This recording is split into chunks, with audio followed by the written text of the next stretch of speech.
አሁን እሱ ኑር አዲስ ከቅድም ጀምሮ ሲነግር የነበረው ስለ ጣልቃ መግባት ሲነግር ያው ፈጣሪ ተአምርን ያደርጋል ብለን እናምናለን። ገባ?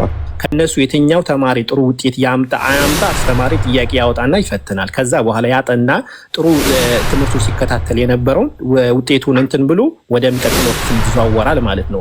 ስለዚህ አላህን ሁሉ ነገር በምድር ላይ በምናረገው ነገር ኢንቮልቭ ቢያረግ ኖሮ በመጀመሪያ ደረጃ ፍሪ ዊል የሚባል ነገር የለም። ምክንያቱም አንተ ምንም የምታረገው ነገር የለም፣ ፍሪ ዊል የለም። ፍሪ ዊልን ተወስዶብሃል ማለት ነው። አላህ ደግሞ ለሰው ልጆች ደግሞ ነፃ ምርጫ ሰጥቷቸዋል። ያሻ ይማን ያሻው ይክዳል ይላል። ስናምን ደግሞ በምን አይነት መንገድ እንደምናምን ካመንን ደግሞ ምን አይነት ሪዋርድ እንዳለ ደግሞ አላህ አስቀምጦልናል። በሴም ታይምስ ደግሞ ስናምጽ ደግሞ አላህ ደግሞ በምን አይነት መንገድ እንደሚቀጣን ደግሞ ነግሮናል። ስለዚህ እዚህ ጋር አላህ እንደሚለው በሱረቱል ካፍ ላይ ያሻው ይማን ያሻው ይክዳ ይላል። ገብቶሃል እያልኩ ያለሁት ነገር። አላህ ደግሞ በሌላ የቁርአን አያ ላይ ደግሞ ምን ብሎ ይናገራል? ከጌታህን ያለፈ ቃል ባይኖር ኖሮ ሰዎችን በሰሩት ስራ ወዲያውን በመካከላቸው ኖሮ በተፈረደ ኖሮ ይላል። ስለዚህ የተቀጠርነው ትልቅ ቀጠሮ አለን። ያ ደግሞ የቂያማ ቀን ነው። ማንም ይመን ማንም ይክዳ ማንም ጥሩ ያር ማንም መጥፎ ያር መጨረሻችን ላይ ግን ሁሉንም ያ የዘራ ነው የምናጭድበት ጊዜ አለ። ይሄም ደግሞ አስመልክቶ አላህ በቁርአን ላይ የሚናገራቸው እንትን ሳልል ብዙም ቦታ ሳሊዝ አንዳንድ እንትኖች ላንብብልህና አላህ ለምንድን ነው ኢንቮልቭ የማያደርገው ላልከው ማለት ነው። ቆይ አንድ ጊዜ ኦኬ በሱረቱ ዩኑስ ላይ ምዕራፍ 10 ቁጥር 11 ላይ አላህ ምን ይላል መሰለ? ቶሎ ቶሎ ለማለት አማርኛውን አንብብልህ። አላህ ለሰዎችን ደግን ነገር ለማግኘት እንደመቻኮል አጥፋን ሲሉ ክፉን ነገርን ቢያስቸኩላቸው ኖሮ ጊዜያቸውን ወደ እነሱ በተፈጸመ ነበር። እነዚያ መገናኘታቸውን የማይፈሩት በጥመታቸው ውስጥ ይዋልላሉ ወይም ይተዋቸዋል ይላል። እንደዚሁም ደግሞ አላህ በሱረቱ አሊ ኢምራን 140 ላይ አላህ ምን ይላል? ቁስልም ቢያገኛችሁ ይላል። እዚህ ጋር በጣም ፎከስ አድርግልኝ። ቁስልም ቢያገኛችሁ ሰዎቹ መሰሉን ቁስልም አግኝቷቸዋል። ብትቸገሩ፣ ብትገደሉ፣ ብትቆስሉ፣ ብትራቡ እናንተ ብቻም ሳትሆን ከናንተም በፊት ያለፉ ሰዎች ይህንን መከራ ሁሉ አግኝቷቸዋል። እችም ቀናት በሰዎች መካከል እናዘዋውራታለን እንድትገሰጹንም አላህም እነዚያ ያመኑትም እንዲያውቁና እንዲለይ ከናንተም ስምዓታትን እንዲይዙ ነው። አላህን በዳዮችንም አይወድምና ይላል። ስለዚህ የኛ መቸገር፣ የኛ ማጣት፣ የኛ ማግኘት፣ የኛ መሞት እኛ ላይ የተጀመረ ነገር አይደለም። ከዚህም በፊቶቹም በሰዎች ላይ ያለፈ ድርጊት ነው። ገብቷል? አላህ በቁርአን ውስጥ ብዙ ጊዜ ያለፉትን ክስተቶችን ሲነግረን ነቢያቶቹ መገደላቸው፣ ነቢያቶቹ መቸገራቸው፣ ሰዎቹን መሰደዳቸው፣ ሰዎቹ መገደላቸው ብዙ ነገር እኛ ከዛ ትምህርት እንድንወስድ ነው። ገብቷል? መቸገር በእኛ አይደለም የተጀመረው። ምክንያቱም የተፈጠርነው ለምንድን ነው? አላህ በብቸኝነት ማምለክ ሆኖ በምን አይነት መንገድ? በፈተና ነው። ተፈትነ ነው። ወርቅ ሊሆን የሚችለው በብዙ ሰዓት ውስጥ ገብቶ ከነጠረ በኋላ ነው። አንድን ወርቅ ብለህ ጥሩ ቦታ ልታስቀምጠው የምትችለው። እኛም ደግሞ እዚህ ምድር ላይ እያንዳንዳችን ተጣርተን ተፈትነው። ለዚህ ነው አላህ በሱረቱል ሙልክ ላይ ሲናገር ምን ይላል? ከናንተም የትኞቻችሁ ስራዎቻችሁን ያማረ እንደሆነ እንድንፈትናችሁ ሞትና ህይወትን ፈጠርን ብለዋል። ስለዚህ አላህ አትግደሉ፣ አታመንዝሩ ብሎ ነግሮናል። ያንን ነገር የምናረግ ከሆነ ሪዋርዳችን ምንድነው? እሳት ነው ማለት ነው። እና እቺ ዱንያ ማለት ደግሞ ባለፈም በተወሰነ መንገድ ነግሬህ ነበርና እቺ ዱንያ ለአላህ ምንም ማለት አይደለችም። ገብቷል?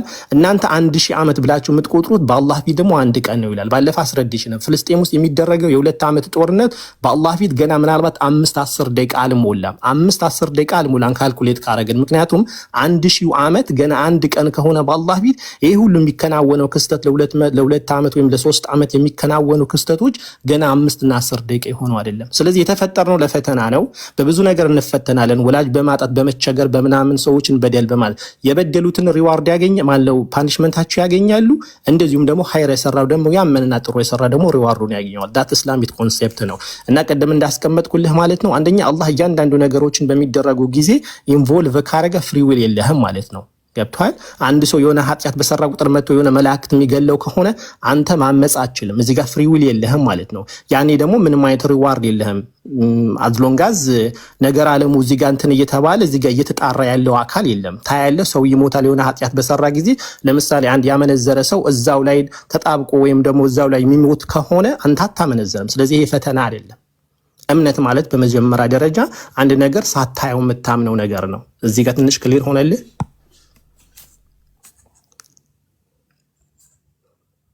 ጥሩ ነው። ኑሪ ሂድ። ኦኬ እና ይህ ነው እንትን ምል እና ሌላው እዛው ላይ ምን ይላል? ከፍርሃትም በረሃብም በጥቂትም ነገርን ከገንዘቦችም ከነፍሶቻቸውም ከፍራፍሬም በመቀነስ በእርግጥም እንሞክራቸዋለን ታጋሾችንም በጀነትን አብስር ይለናል። አላህ ብናኝም ክብደትን ያህል አይበድልም። መልካምም ስራ ብትሰራ ይደራረብላቸዋል፣ ከነርሱም ዘንድ ታላቅ ምንዳ ከሱም ዘንድ ታላቅ ምንዳ ይሰጣቸዋል ይላል።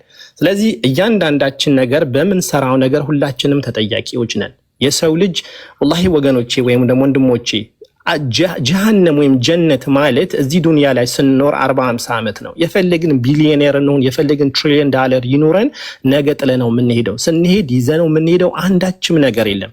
የምንሄደው ለሆነ ለ1000 ዓመት ወይም ለ10000 ዓመት ወይም ለሚሊዮን ዓመት አይደለም። አበደን መጨረሻ የሌለው ህይወት ነው። ያንን ህይወት በዚህ በማይረባ ነገር መሽጠት ማለት ለኔ ትልቅ ሞኝነት ሳይሆን አለማወቅም ጭምር ነው። አሁን እዛ ውስጥ አለህ እያልኩ አይደለም።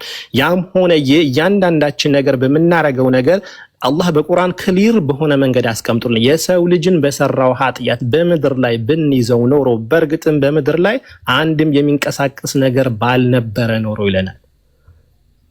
ከጌታህም ደግሞ ያለፈ ቃል ባይኖር ኖሮ ይላል ሰዎችም ኃጢአት በሰሩ ጊዜ በመካከላቸው ወዲያውን በተፈረደ ነበር ይለናል። ስለዚህ የተቀጠርነው ቀጠሮ አለ። ያንን ቀጠሮ ይደርሳል። ምንም ይሁን ምንም የሆነ ቀኑ ይደርሳል። ሁሉም የሰራውን ያገኛልና በአጠቃላይ ሐሳቤን ሳጠቃልልልህ የተፈጠርንበት ዓላማ ማወቅ አለብን። አላህ የኛ ፍሪ ዊል ሰጥቶናል። ማረግና አለማረግ የሰራነው ጥሩ ነገር ከሰራን ሪዋርዳችን ነግሮናል። መጥፎ ነገር የሰራን ደግሞ ከፓኒሽመንታችን ነግሮናል። ለምንድነው ኃጢአት ወይም ደግሞ ሰዎችን ሰው በበደሉ ጊዜ አጠፋቸውም ወድላልከው? አላህ ከዚህም በፊት በዳዮችም የፍርዓውንም የሉጥንም ደግሞ የኑህንም የሰሙድም የሷሊህም ህዝቦችን እንዳጠፋ ቢፈልግ ኖሮ እኛንም ማጥፋት ይችል ነበር። ገብቷል? ቢፈልግ ኖሮ እኛ ማጥፋት ይችል ነበር። እናንተን ማጥፍቼ ሌላ ፍጥረታትን ፈጥሬ እነሱ ደግሞ የናንተ አይነት አምሳል ያልሆኑ ማለት እንደናንተ ኃጢአት የማይሰሩ ሁሉ መፍጠር የምችል ጌታ ነኝ ይላል። ተግባብተናል? እኔ በችሎታው ላይ ችግር የለብኝም፣ ግን ጣልቃ አይገባም ለሚለው ጣልቃ አይገባም ነው አሁንም የኔ አቋም ማለት ነው። ምክንያቱም ጣልቃ አገባቡ ልታሳዩኝ አልቻላችሁ ወይስ የእናንተ አቋም ጣልቃ አይገባም ነው? ኑር ያንተ አቋም ምንድነው? ነገርኩህ እኮ አላህ ጣልቃ አይገባም ስትል አላህ በቁርአን ውስጥ ምን ይላል? የሰው ልጅም በነፍሱ ያለው ነገር እስካልቀየረ ድረስ አላህ አይቀይረውም ይላል። አንተ በነፍስህን ያለው ነገር ሱረቱል አንፋል መሰለኝ 853 ላይ ነው መሰለኝ ቨርስ ያለው። በእርግጥም የሰዎች በነፍሶቻቸውን ያለው ነገር እስካልቀየሩ ድረስ አላህ ነፍሶቻቸውን አይቀይርም ይላል። ያ ማለት ምን ማለት ነው ካልን አላህ እውነቱም ውሸቱም ራይቱም ሮንጉም ሐራሙም ሐላሉም ነግሮናል። በውስጥህ ያለው ነገር እስካልቀየርክ ድረስ አላህ ያንተ ነፍስ አይቀርም። ያ ማለት ኢንቮልቭ አያረግም ማለት ነው። ፍሪ ዊል አለህ። አትግደል ብሎ ከሰጠህ በኋላ ከነገረህ በኋላ መላእክት መጥቶ እጅህ ሊይዝህ አይገባውም። ምክንያቱም በሰራኸው ነገር ትቀጣለህና ማለት ነው። ግን አላህ ደግሞ ከዚህ በፊት ሰዎችን ያጠፋ ነበር ወይ በጥፋታቸው? አዎ አላህ በቁርአን ውስጥም በእርግጥም የሰሙድም ቅድም የጠቀስኩላችሁ ህዝቦች ሁሉ አላህ ያጠፋቸው ነበር። ለምን? ስለጠላቸው አይደለም፣ በኃጢአታቸው። አላህ በቁርአን ውስጥ ሲናገር አንድም ሰው የምንቀጣ አይደለንም አስቀድመን መልእክተኛ ብንልክለት እንጂ ቢሆን ይላል። ስለዚህ መልእክተኛ ተልኮላቸው አሻፈረኝ ብለው በዛው በጥመታቸው የተዉ ሰዎችን አላህ በሻ ጊዜ ያጠፋቸዋል። መች ነው እንዴት ነው የምናውቀው ነገር የለም። ተግባባን? ተግባባን። አሁን አንተ ባልኮ ኮንሰፕት ውስጥ የመጨረሻው ያስቀመጥካት ነጥብ ምን ነበረች? ነፍሱ መቀየር ካልፈለገ ያልካት ምን ነበር? አላህ ሰዎችን በነፍሶቻቸውን ያለው ነገር እስካልቀየረው ድረስ አላህ ነፍሶቻቸውን አይቀይርም ይላል። ቨርሱ በትክክል ላውጣልህ። አገ ሱረቱል አዕራፍ ላይ ነው ያለው። አንድ ጊዜ አንድ ሰከንድ ላውጣልህ። ሱረቱል አዕራፍ ሳይሆን ሱረቱል አንፋል ላይ ነው ያለው መሰለኝ። ሱረቱል አንፋል ምዕራፍ 8 ቁጥር 53 ላይ ይህ ቅጣት አላህን በህዝቦች ላይ የለገሳት ጸጋ በነፍሶቻቸውን ያለው ነገር እስከሚለውጡ ድረስ የማይለውጥ በመሆኑ ምክንያት ነው። አላህ ሰሚ አዋቂ ነውና ይላል። ስለዚህ አላህ አንተ በውስጥህን ያለው ነገር እስከምትቀይር እውነትን ተነግሮ እውነትን ይሄ ነገር እውነት ነው ብለህ እስከምትይዘው ድረስ አላህን አይቀይርህም። ገብቶሃል? እውነት ተነግሮ ክሊር በሆነ መንገድ አላህ በሱረቱል አዝሙር ላይ ነው መሰለኝና በእርግጥም በነፍሶቻቸውና በሆራይዘን ዘንድ ያለውን ነገር ለነፍሶቻቸው ግልጽ እስከሚሆንላቸው ድረስ እናሳያቸዋለን ይላል። እያንዳንዱ ነገር በአይናችን አሁን ኦብዘርቭ የምናደርገው ነገር የዛሬ 7 ወይም 6-7 ሴንቸሪ ላይ ዲስከቨር ያልተደረገ ምንም ቴሌስኮፕ በሌለበት ምንም አይነት ሳይንሳዊ የሆነ ጥናት በሌለበት ነገር አሁን ላይ ሆነን የምናያቸው በሳይንሱ ዓለም ኦብዘርቭ የሚደረጉ ነገሮች አላህ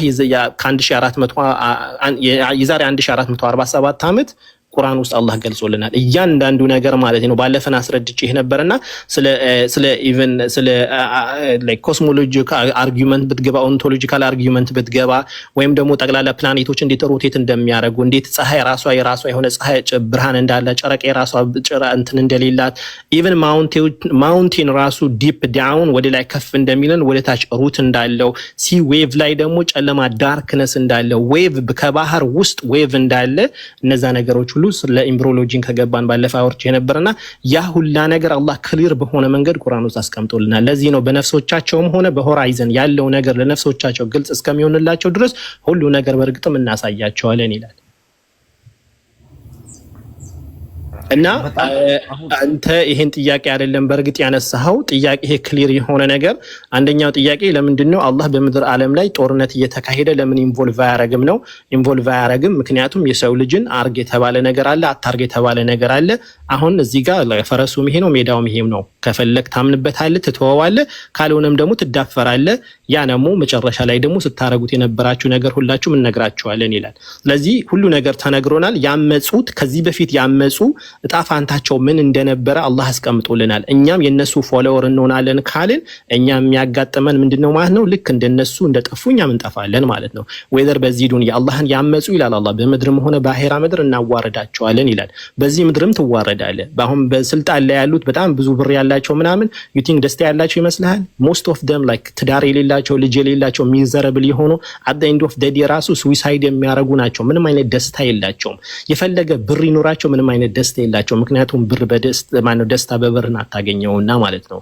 መጨረሻ ላይ ድራጊስት ሆነህ ምን ሆነ ተንዘላዝለህ ነው የምትቀረው። በጣም የምናውቃቸው ቢሊየነር የሆኑ ደስታ የላቸውም። የሚገርምህ ደግሞ ጤናም የላቸውም። ጠቅላላ ብራቸው በሆስፒታል እየጨረሱ ጠዋትና ማታ አንድ ዶክተር አዞላቸው አንድ ግላስ ሚልክ የሚጠጡ አሉ። ግን ቢሊየነሮች ናቸው። አላህ ደስታቸውን ያጠፋባቸዋል። ደስታቸውን በብዙ ነገር ይፈልጋሉ። በሴት ይፈልጋሉ፣ አያገኙትም። በዘፈን ይፈልጋሉ፣ አያገኙትም። በሙቪ ይፈልጋሉ፣ አያገኙትም። ቢች ሄዶ በመዝናናት ይፈልጉታል፣ አያገኙትም። አት ዘ ኤንድ ኦፍ ዘ ዴይ ሱዊሳይድ ያደርጋሉ። ስለዚህ በዚህ ምድር ላይ ደስታ አይኖርም። ስለዚህ በአይናችን የምናየው ነገር ነውና ከገባህ ጥሩ ካልሆነ ወይም ጃቢር የሚጨምርልህ ነገር ካለ ቦታ ልልቀቅና ከዛ ባለፈ ቅድም የመጨረሻ ባነሳኸው ላይ የሰው ልጆች ኃጢአታቸው እንዴት እንትን እያላልከው አንዳንድ የቁርአን እንትኖች አውጥተን ኢንሻአላህ እናወራለን። እስቲ ጃቢር ትንሽ አፍነነዋል፣ እንግዳ ነው ለቤቱ።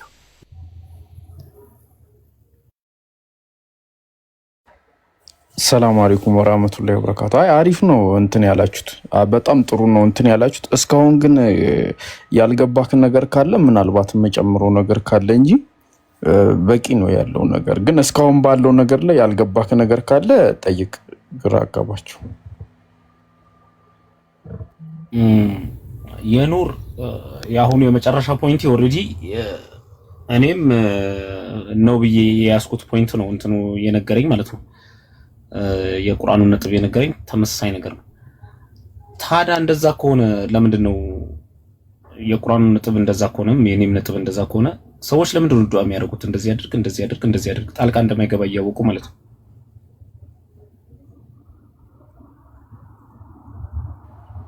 ኦኬ ዱዓ ለምሳሌ ፓለስታይኖች ሲገደሉ መተው እንደማያተርፍ እያወቀ አንተ እንደዚህ ያደርጋቸው፣ አንተ እንደዚህ ፈርጃቸው፣ አንተ እንደዚህ አንተ እርዳቸው፣ አንተ እንደዚህ ለሞቶ ለጀነት አድርጎ ላለው አንተ ነስራቸው እያለ ዱዓ ያደርጋል። ግን ምንም ሲነስረው ምንም ሲያተርፋቸው የምናየው ነገር የለም። ሮኬቱ ከተተኮሰ ሲበተኑ ነው የምናየው፣ ካልተተኮሰ አሉ ነው። ሶ ጣልቃ አለመግባቱ ካወቅን ለምንድን ነው የምንለምነው? አሁን እሱ ኑር አዲስ ከቅድም ጀምሮ ሲነግር የነበረው ስለ ጣልቃ መግባት ሲነግር ያው ፈጣሪ ተአምርን ያደርጋል ብለን እናምናለን። ገባካ? አንተ አታምንም?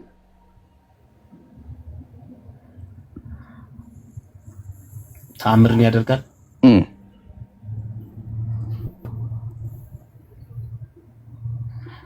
ማለት ያ ተአምር ራሱ መጀመሪያውኑ ያዘጋጀው ነገር እንዲከሰት ምን መሰለህ አዲስ የሚያዘጋጀው ነገር ነው የሚከሰተው። እኔ ምንም አዲስ የሚከሰት ነገር አለ ብዬ ስለማላምን ምን መሰለህ አሁን እኔ ካንተ ያደረገው ብዬ አላምንም። እኔ ከቅድም ጀምሮ ካንተ ስታወራ የተረዳው ኮንሰፕት ምንድነው? ፈጣሪ ተማሪዎችን ልክ ዩኒቨርሲቲ ውስጥ በቃ የሆነ ነገር አስተማራቸውና በቃ ይሄን ፈተና ተፈተኑ ብሎ ለቀቃቸው። በፈተናቸው ውጤት መሰረት ይመነዳቸዋል፣ በፈተናቸው ውጤት መሰረት ይቀጣቸዋል። ይሄ ነው ያንተ ፖይንት። በራሳቸው አቅም ያመጡት ነገር ነው እንትን የሚሉት ያንን ውጤት ነው የሚሰጣቸው ነው ያንተ ፖይንት እንትን የሚሉት። አሁን እሱ ልክ ነክ። ምክንያቱም አሁን ለምሳሌ ፈጣሪ እኔ የሆነ ነገር ነፃ ፍቃድ ሰጥቶኝ የሆነ ነገር እያደረግኩ ጣልቃ ገብቶ ለምሳሌ የሆነ ነገር ቢበላሽብኝ ገባክ አይደለ? ልክ መጨረሻ ዘመን ላይ መጥቶ ሲጠይቀኝ አይ አንተ እኮ ጣልቃ ስለገባህብኝ ነው ይሄን ነገር ያበላሸህብኝ ብዬ እሱን መወንጀል ወይ እሱን መውቀስ አለብኝ። ገባክ አይደለ? ስለዚህ ምንድነው መሆን ያለበት? እኔ ፍሪ ዊል ይሰጠኝ፣ ነፃ ፍቃድ ይሰጠኝ፣ በነፃ እጠየቃለሁ አይደለ? እንደዛ ነው አንተ የምታምነው። ድገም ውስጥ ይሄም አሁን ለምሳሌ አንድ ነገር ልንገር፣ ኃላፊነትና ተጠያቂነት ነው። አንተ አሁን አምናለሁ እያልክ ያለከው ኃላፊነት ሙሉ ለሙሉ ይሰጠናል፣ ሙሉ ለሙሉ እንጠየቃለን ነው እያልክ ያለከው። ይሄንን ነው አንተ የምታምነው አይደለ? እንደዚህ ነው። አዎ አየህ አይደለ? እኛ ደግሞ በዚህ ውስጥ ምን መሰለክማ ፈጣሪ ተአምርን ያደርጋል ብለን እናምናለን። ግን በኃላፊነትና ተጠያቂ ውስጥ ግን ነፃ በሆነ መንገዱ ማለት ነው። ገባክ ያልኩ ነገር? ፈጣሪ ተአምራትን ያደርጋል። እኛ ፈጣሪ ተአምራትን ያደርጋል ብለን እናምናለን። ገባክ አይደለ? እዛች ጋር ያቺ ተአምሯን ጠይቀ ያቺ ተአምር የምትላት ነገር ተአምር ለምሳሌ አዲስ የሚፈጥራት ነገር ነች ወይስ ራሱ? አሁን ለምሳሌ አንድ ዛፍ በቅሎ ሲበቅል አዲስ ስለሚበቅል ሳይሆን በዚች ዓለም በፈጣሪ ንድፈ ሐሳብ ውስጥ ያለ ነገር ነው እየተከሰተ ያለው። ልክ እንደዛ የሚከሰት ነገር ከክስተቶች ውስጥ አንዱ ክስተት ነው ወይስ ምንም አዲስ ሐሳብ አምጥቶ ነው የሚፈጥራት? አሁን አዲስ ሐሳብ አምጥቶ ማውጣት ከሆነ በጣም ሙቭ እናደርጋለን። ካልሆነ ግን እኔ የዚህችው ዓለም አንዱ ክስተት ነች ይሄ ነገር ለመፈጠሩ እንጂ መልስ እየመለሰልህ ነው ብዬ አላምንም። ነው አዲስ ተአምር የሚፈጠር እሱ አሁን በጣም አሪፍ ሐሳብ ነው የወጣው። በእስልምና ሃይማኖት ቀድር የሚባል ነገር አለ። ስለ ቀድር ታውቃለህ? ስለ ቀድር ምንድነው? አላህ ስለሚያደርገው የጻፈው ነገር አለ። በቃ አላህ ለምሳሌ እኔን ወንድ አድርጎኛል፣ ኢትዮጵያዊ አድርጎኛል። ይሄን እሱ ስለሚያደርገው ነው የጻፈው። ገባ ያልኩ ነገር? እነዚህን ጽፎ ወስኗቸዋል። እኔ ይሄንን እዚህ ዘመን ላይ እንዲያደርጋለሁ፣ እንዲፈጠራል፣ እንዲሆናል ብሎ አላህ ጽፎ ይሄንን ወስኖታል። ከዚህ ከተጻፉ ከተወሰነው ውጪ የሚሆን ነገር የለም። ገባክ አይደለ? ሁለተኛ ነገር ደግሞ አለ አላህ የጻፈው በቀድር ውስጥ ስለሚያውቀው። ገባካ? ለምሳሌ እኔ ዱዓ አድርጌ የሆነ ተአምር ቢያደርግልኝ እኔ ዱዓ አድርጌ በሆነ ዘመን ላይ ተአምር እንደሚያደርግልኝ አላህ ስለሚያውቀው ያንን ኦልሬዲ ጽፎት መጀመሪያ ወስኖታል። ስለዚህ አዲስ የሚፈጠር ነገር የለም። ገብቶሃል ሐሳቡ? ካልገባ በደንብ አስረዳሃለሁ ይሄንን። አዲስ የሚደረግ ነገር ከሌለ እኮ እኔ ሆኖ የፈለገ ነገር ቢፈጠር አንዱ ራሱ ከፈጣሪ ሐሳብ ውስጥ ወይም ደግሞ ይሄን ዓለም ከሚያስተናብርበት መነባብር ውስጥ አንዱ ሊከሰት ያደረገው ነገር ነው። አሁን ለምሳሌ ዛሬ እኔ አካባቢ መብረቅ ቢፈጠር አላህ ዛሬ ስለፈለገ የሆነ ተአምር አደረገ ብዬ ምንም አላሞግሶ ምንም አላደንቆም አልተቸውም። ምክንያቱም ይሄ ክስተቱ አንዱ ይሄ እንዲከሰት አድርጎ የነደፈው ነገር ነው። ምክንያቱም ለምንድን ነው ብትለኝ ፍጥረቱ ጠቅላላ በትእዛዝ ውስጥ ነው ብዬ ነው የማምነው። በትእዛዝ ላይ ነው ብዬ ነው የማምነው። አሁን ሁለተኛው ቀድር ስልክ ምን አልኩህ? ምን ተረዳክ? ስለሁለተኛው ቀድር ስነግርክ የሁለተኛው ቀድር ስትነግረኝ ይሆናል ብሎ ያለው ነገር አለ አልከኝ። እሱ የመጀመሪያው ነው። እሺ የሁለተኛው አልሰማሁክም ወይም አልተገነዘብኩም። ሁለተኛው ደግሞ መሰለክም ለምሳሌ እኔ ዱዓ አደረኩና አላህ ያን ዱዓዬን ሰምቶ ያን ዱዓ አደረገልኝ። ስለዚህ ያ በሆነ ዘመን ውስጥ እኔ ዱዓ አድርጌ ያንን ነገር እንደሚያደርግልኝ ስለሚያውቀው ገና ይሄ ነገር ከመፈጠሩ በፊት ያንን ዕውቀቱ ይጽፍና ይወስነዋል። ገባክ ያልኩ ነው? ስለማያረግም ኖሮ ይደርሳል አይደለ? ባላረግማ አያረገውም ብሎ ነው የሚጽፈው። እንደማላረገው ያውቃል እኮ የሚያውቀውን ነገር ነው የሚጽፈው አላልኩም? ወደፊት ይሄድና እኔ ዱዓ ማደርግና እሱ ተአምር የሚያደርግልኝ ነገር ከሆነ እሱን ስለሚያውቀው አላህ እሱን ይጽፈዋል። ባታደርገውስ ሊሰጥ አይችልም? ባላደርገውማ የሚሆነውን ነው የሚጽፍልኝ። እዛ አሁን ምን መሰለህ አልኩ እኮ አሁን አንተ ስለሱ አይደለም አይ ስለሱ አይደለ እየጻፍን ያለ ነው፣ በቃ እያወራን ያለ ነው። እሱ የሚሆነውን ነገር ኦልሬዲ ጽፎ ወስኖታል። ያልኩ ነገር የሚያውቀውንና የሚያደርገውን። ስለዚህ እኔ ያንተ መለመን ጥቅሙ ምንድነው ነው? እኔ እኮ አይታየኝም ነው። አሁን አንተ ጥቅሙ ምን እንደሆነ ልንገርክማ። ለምሳሌ አላህ አምላኪ ነው አይደለ? አላህ አምላኪ ስለሆነ አንደኛ ነገር እንዳመልከው ይጠይቀኛል። እንዳመልከው፣ እንድገዛው፣ እርዳታውን እንድጠይቅ። ይሄ አምልኮ ነው። ያልኩ ነገር ይሄንን አምልኮ አደርጋለሁ። እንደገና ዱዓዬንም ይሰማኛል። የሚያደርግልኝም ነገር ሊኖር ይችላል። ያልኩ ነገር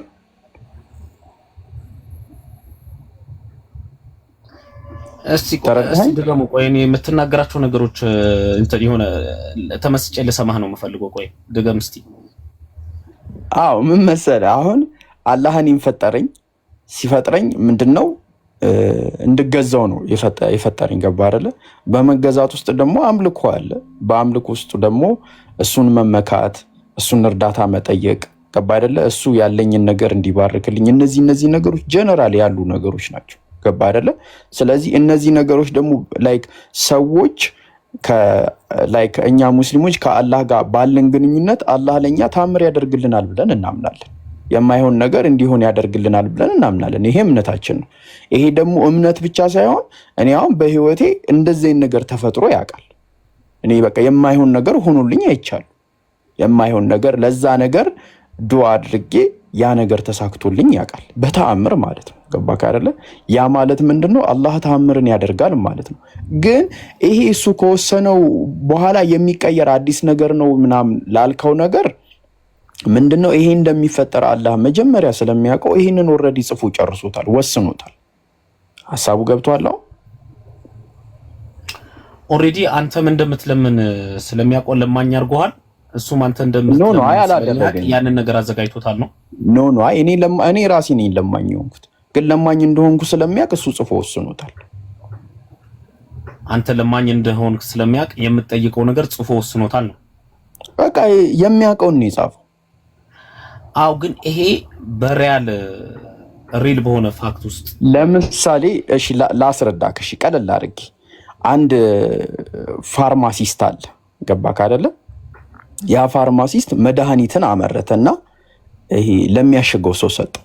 ገባክ አይደለ? ከዛ ፋርማሲስቱ ምን አለው መሰለ? ይሄ መድኃኒት እንዲያርግ ሰርቻለሁ፣ ግን ይሄ መድኃኒት እዚህ ጊዜ ላይ ኤክስፓየርድ ያደርጋል ብሎ ለሚያሽገው ሰው ሰጠው። ከዛ የሚያሽገው ሰውዬ ይሄ መድኃኒት እዚህ ጊዜ ላይ ኤክስፓየርድ ያደርጋል ብሎ ወስኖ ጻፈው። ከዛ ሰጠው እንዲሸጥ ገበያ ላይ ወሰደው ማለት ነው።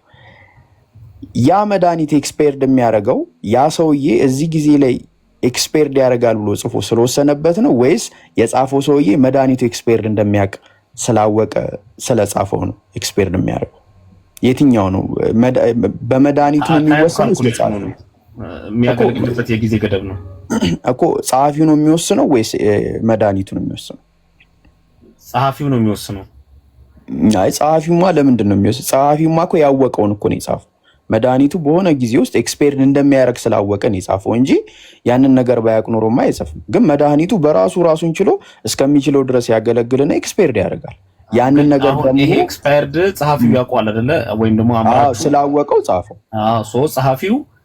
ጸሐፊው ስለ ጻፈው ሳይሆን ኤክስፓየርድ የሚሆነው ኦልሬዲ ኤክስፓየርድ መሆን ስላለበት ነው። ይሄ ደግሞ ኖሌጁ አለው እኮ ኖሌጁ አለው። ግን ኖሌጁ ቢኖረውም ባይኖረውም ግን መድኃኒቱ ጊዜውን ጠብቆ ኤክስፓየርድ ማድረጉ አይቀርም አይደል?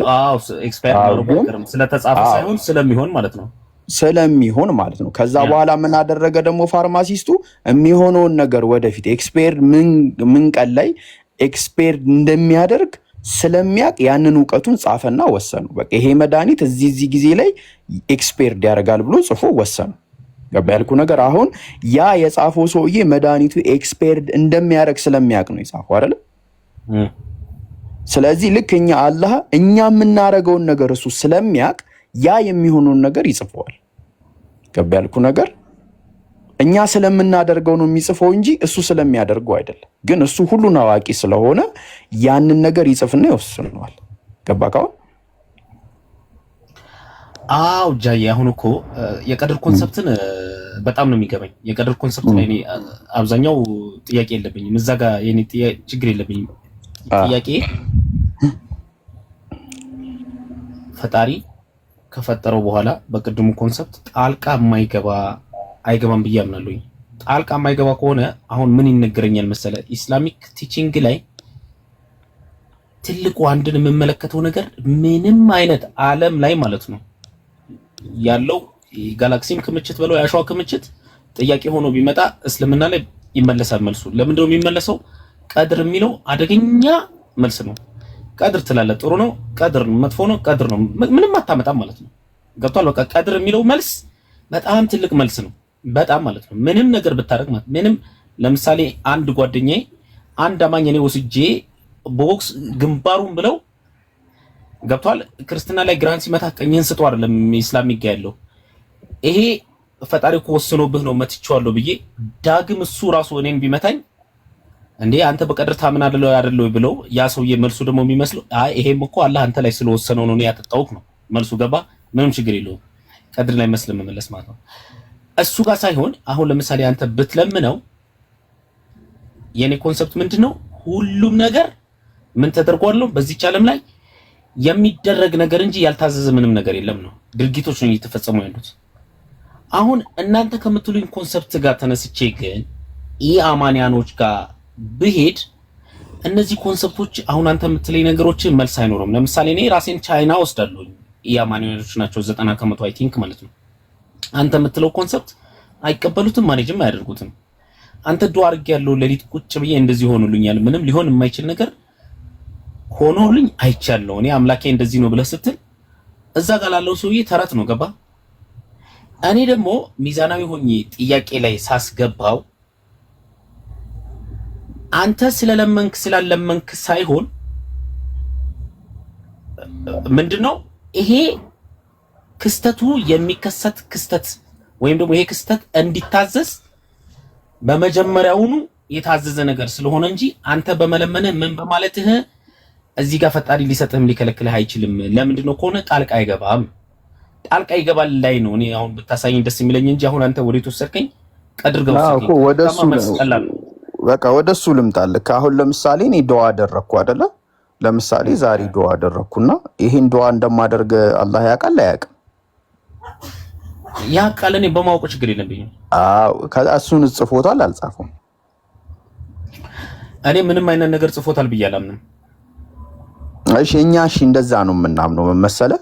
እኔ አሁን ለምሳሌ ዱአ ሳደርግ ዱአ እንደማደርግ ስለሚያውቅ ጽፎታል። ያንን ዱአ የሚቀበለኝም ከሆነ የሚያግዘኝም የሚረዳኝም ከሆነ ያንንም ስለሚያውቀው ጽፎታል። እውቀቱን ነው የጻፈው። ገባ ካልኩ ነገር ይሄንን ነው እኛ የምንረዳው በእኛ እምነት ያለው ማለት ነው።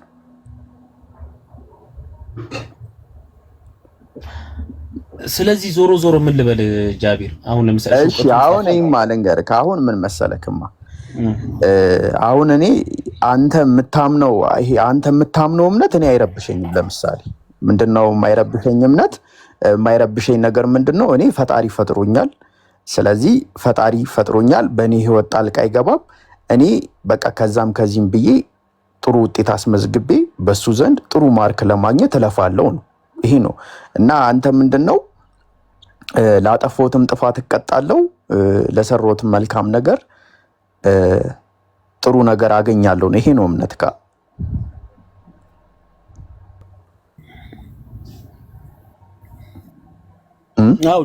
አይሰማም? ኦኬ እሱ ከሆነ እኔ አሁን ያንተን እምነት ቢይዝ ምን እንደሚያስፈራኝ ታውቃለህ? እኔ ፈጣሪ እንዳላደርግ በቃ ይሄን ነገር አታደርግ ያለኝን ነገር ከነዛ ነገር ተጠብቄ እኖራለሁ ጎበዝ ነኝ ወይ ቢብሳ እኔ ይከብደኛል። ምክንያቱም ደካማ ነኝ። ደካማ ብቻ ሳይሆን ከምን አይነት ሰዎች ጋር ነው የምንኖረው? ሰዎች በጣም መጥፎ እንድትሆን ያስገድዱሃል። ሰዎች ሀቅ ላይ ይመጡና በቃ ብዙ በቃ እቺ ዓለም እንደምታውቃት ናት። ገባህ አይደለ? ስለዚህ ምን ላይ ይወስደናል? እኛ ደካማ ፍጥረቶች ነን። ገባካ? ደካማ ፍጥረቶች እንደመሆናችን መጠን እንኳን የአምላክ ይቅርና የሰው ራሱ እገዛ ያስፈልገናል። አሁን ለምሳሌ አንተ እዚህ ከኛ ጋር እየተወያየ ነው፣ ሌሎችም ሰዎች እየሰሙ ነው። ይሄ ሰዎች በህይወታቸው ላይ ለመልካም ነገር መታገዝን ስለሚፈልጉ ነው። ገባ? እኔ አሁን ከአንተ ጋር እዚህ ጋር የማወራው በህይወቴ በመልካም ነገር መታገዝ ስለምፈልግ ነው። በኮንቨርሴሽኖች ከሰዎች ጋር በመልካም ነገር ትታገዛለህ። መልካም ነገሮችን በመስማት ደካማ ስለሆንክ ትታገዛለህ። ገባ? አንድ ሰው የሚያስጠላ ነገር ሲሰማና ጥሩ ነገር ሲሰማ በህይወቱ የመታገዝና ያለመታገዝ ነገሩ ጥያቄ ውስጥ ነው የሚገባው። ይህንን ታውቃለህ። እና እኛ ደካሞች ከሆንን መታገዝን ሁሉ ለፈጣሪ እንሰጣለን። እኛ ፈጣሪ እንዲያግዘን ገባ ካደለ ጥፋቶቻችንን ሁላ በቃ ይቅር መባል ያለበትን ይቅር እያለን በተለያየ መንገድ እኛ ፈጣሪያችን እንዲያግዘን እንፈልጋለን። ደካማ ፍጥረቶች ስለሆነ በዓለምም ስለምንኖር ማለት ነው። ገባ ያልኩ ነገር። ስለዚህ ያንን መታገዝ እኔ እፈልጋለሁ። አይ ዶንት ኖ ያንተን እንዴት እንደሆነ ማለት ነው። አሁን ምንድነው ልጠይቅ የፈለኩት ነገር፣ ለምሳሌ ስታስበው አንተ አሁን ትክክለኛ ፍጹም ሰው ነኝ ብለህ ታምናለህ? ፍጹም ላይክ መታገዝ የለብኝም ብለህ ታስባለህ? ምድር ላይ ባለክ ህይወት